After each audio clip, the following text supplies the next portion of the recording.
Promote. Let's go back to that for a second. We're not going back to that for a second. World-class promoter. This is the second last slide I want to share with you.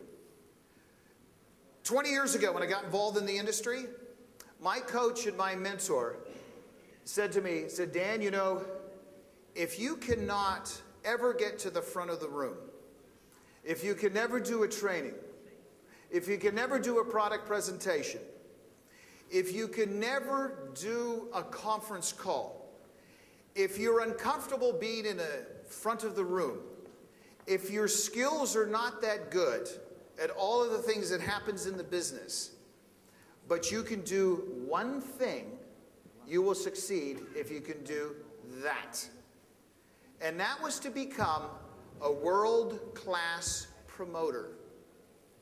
A world-class promoter. And I didn't quite understand what Jeff meant back then, the name of my coach and my mentor. But he said, Dan, if you can get those people in front of the big picture, think about this. Think about this. If you are not a good retailer, you're not a good recruiter, you can't talk on the phone, you can't sell, you can't talk at the front of the room, the meetings or the events, but you can get people to a meeting. You can get people in front of your sponsor. You can get people to come to the big event. Let the big picture do the talking for you. I see you nodding in that. I started to understand. Because he said, Dan, because I didn't understand, I didn't know what to say in the very beginning. He said, you provide the people, I'll provide the presentation.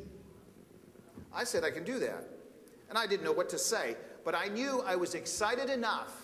They say ignorance on fire is better than knowledge on ice. I don't know if that's going to get translated. Ignorance on fire is better than knowledge on ice. I did not understand 20 years ago much about this business. But I knew if I could get those people like I was, that were so excited, like I was, people that maybe were broke or people who were looking for an opportunity, if I could get them in front of the people who could share the story and tell the story, it would take care of itself.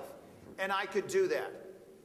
So remember this, in talking with your people and helping your leadership and helping your team and all of your people, if they can just get their people, their guests, their prospects in front of the big picture, becoming a world-class promoter, you will succeed long term.